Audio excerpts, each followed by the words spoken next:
Assalamualaikum warahmatullahi wabarakatuh. Shalom, Om Swastiastu, Namo Buddhaya, Salam Kebajikan.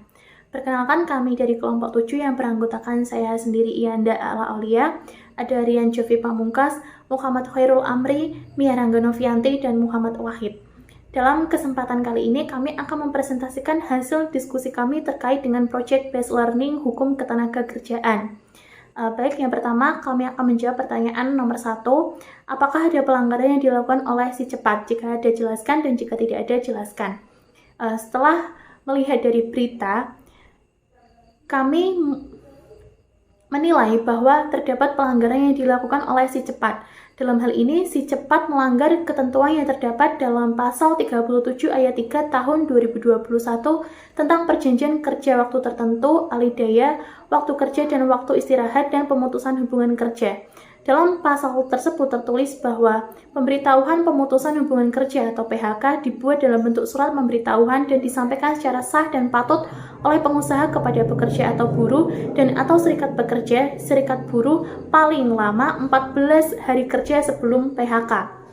Berdasarkan pemberitaan yang ada di media, diketahui bahwa pihak si cepat telah melakukan PHK terhadap 365 kurir secara sepihak tanpa alasan yang sah dan tidak didahului dengan proses komunikasi yang jelas dengan pekerja atau perwakilan serikat pekerja. Hal ini dapat diketahui dari perbincangan di sosial media dan media massa yang menyatakan bahwa para pekerja diberikan surat pengunduran diri untuk ditandatangani. Jadi, seolah-olah 365 kurir tersebut mengundurkan diri bukan di PHK oleh pihak si cepat.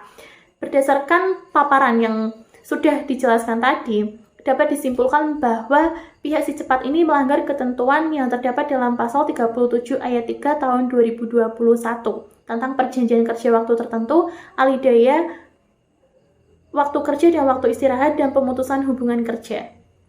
Untuk pertanyaan selanjutnya akan dilanjutkan oleh rekan saya. Terima kasih.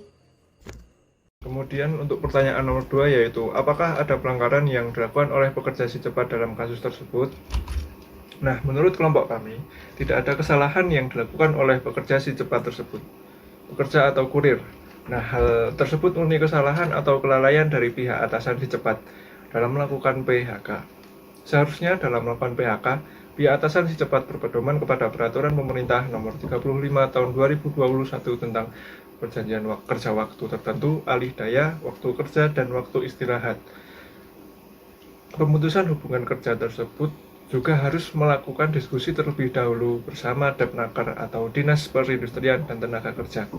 Karena PHK yang dilakukan oleh atasan si cepat tersebut menyalahi hak dari para pekerja. Jika saya menjadi direktur dari si cepat, hal-hal yang akan saya lakukan adalah yang pertama adalah memberitahukan kepada pekerja-pekerja saya terkait dengan apa yang terjadi pada perusahaan sehingga terjadinya PHK. Kemudian jika memang terjadi PHK, yang saya lakukan adalah dengan memberitahu tentang mekanisme dan hak-hak yang akan didapat pekerja.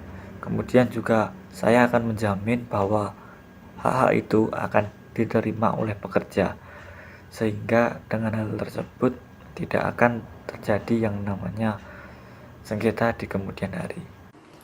Baik, pertanyaan selanjutnya yaitu tentang upaya apa yang akan kami lakukan jika kami menjadi karyawan si cepat. Yaitu upaya pertama yang akan kami lakukan yaitu dengan melakukan konsiliasi atau mediasi dengan pihak si cepat. Jika konsiliasi dan mediasi tersebut tidak mencapai kesepakatan, maka kami akan mengajukan gugatan kepada Pengadilan Hubungan Industrial untuk melakukan perundingan dalam hal menyepakati uang pesangon atau permintaan dipekerjakan kembali. Setelah sudah mencapai mufakat, hasil keputusan tersebut akan kami daftarkan kepada Pengadilan Hubungan Industrial. Baik, di sini saya akan sedikit menjelaskan terkait dengan soal nomor 5, yaitu apa yang Anda lakukan jika Anda menjadi pejabat Kementerian Ketenagakerjaan untuk menyelesaikan soal tersebut.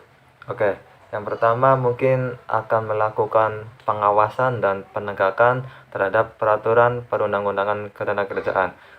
Karena di sini sangat penting, ini menyangkut dengan keberlangsungan hubungan industrial, karena hukum harus di atas semuanya.